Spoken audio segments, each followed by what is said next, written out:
Robert Duvall has never been afraid to speak his mind. In a town built on smiles, handshakes, and carefully crafted public images, he has been the rare force who cuts straight through the facade. Ask him what he thinks about a director or actor, and he won't just tell you the truth. He'll tell you his truth, even if it shakes Hollywood's golden reputation to the core.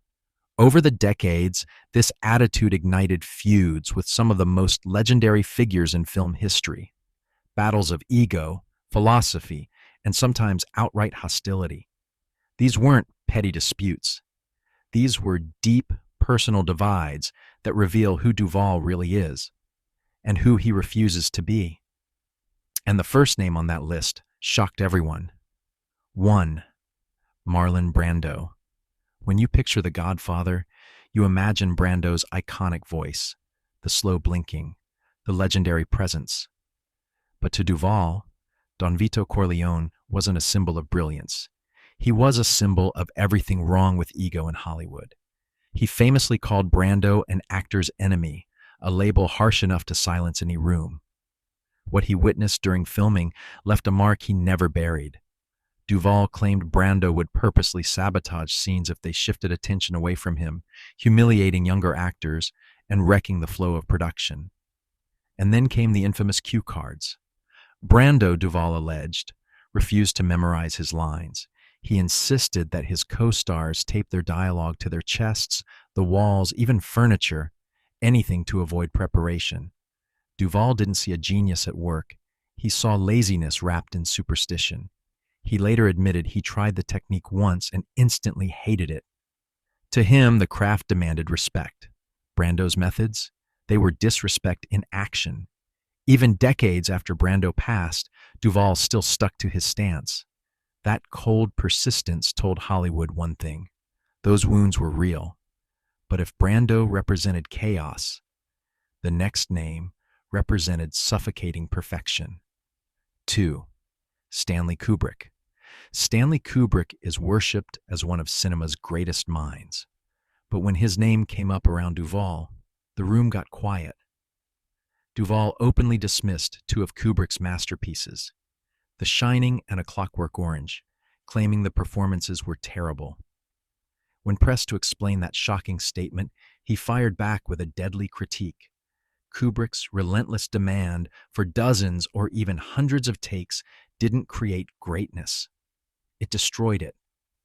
Duvall argued that Kubrick tortured spontaneity out of his actors, that he confused exhaustion for excellence.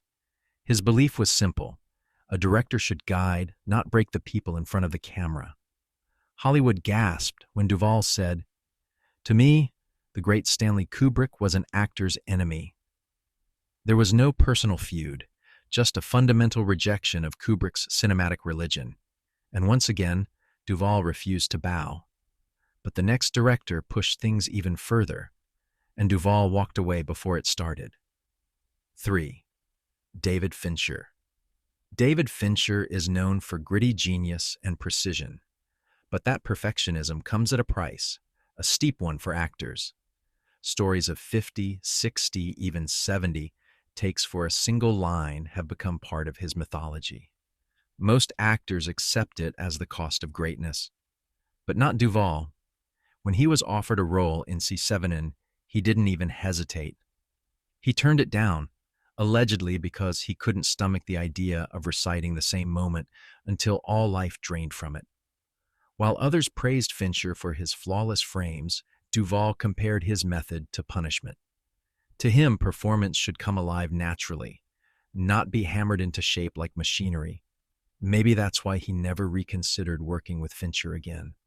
Duvall believed the soul of an actor couldn't survive that many takes, and while Fincher built a career off obsession, Duvall walked away with his principles intact.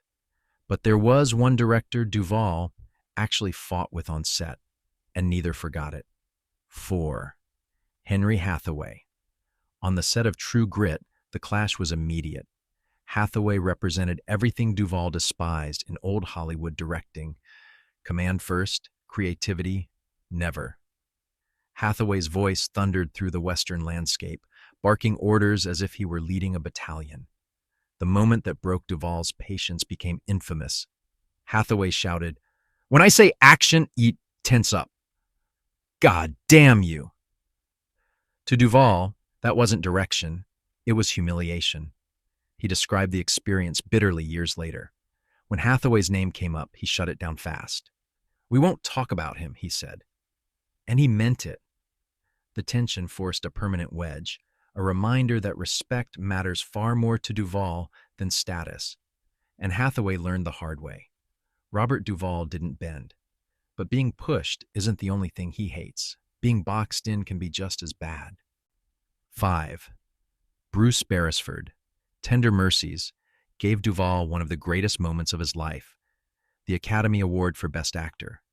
But behind the camera, all was not harmonious. Directed by Australian filmmaker Bruce Beresford, the film became a quiet battleground of artistic beliefs. Beresford was precise, sometimes painfully so. Duvall felt fenced in, held back from the raw authenticity he craved. Instead of celebrating absolute chemistry, Beresford wanted absolute control. It was a struggle Duvall couldn't publicly rage about, not on a project that made him a Hollywood legend. But when he later described the filming experience, there was no warmth behind his praise. Winning the Oscar did nothing to erase the resentment. It was a victory covered in bruises. And beneath the accolades, one truth lingered. Duvall never forgot the directors who tried to steer him instead of trust him. Just two left, but this one surprised fans the most. 6. Robert De Niro. There are rivalries built on hatred, and then there are rivalries built on indifference sharp enough to cut. That's what exists between Robert Duvall and Robert De Niro. They shared the screen in the Godfather franchise, yet Duvall never joined the chorus calling De Niro a legend. Instead, he offered a chillingly simple observation. "He's good at playing Italians." It sounded like praise until you heard the tone behind it. Duvall has long rejected the idea that physical transformation is the heart of performance. He sees acting as honesty, quiet and unflinching, not shaving heads, not dramatic weight changes, not wild accents crafted for award voters. And when De Niro leaned into bigger, broader roles later in his career, Duvall's skepticism only grew. He never attacked him directly, but his silence spoke volumes. To Duvall, De Niro became the symbol of what acting should never rely on: spectacle over soul. If you've made it this far, make sure you hit subscribe, because Hollywood has even darker rivalries we're about to uncover soon. The final question. Robert Duvall didn't just dislike these 6 icons. He rejected their philosophies, their methods, their rituals, and the systems that crowned them geniuses. He attacked egos, he defied legends, and he never cared who he offended. So now we're left with one question that keeps Hollywood split. Was Robert Duvall the defender of true acting, or a stubborn relic who couldn't accept a changing industry? Whichever side you choose, he never stopped choosing his.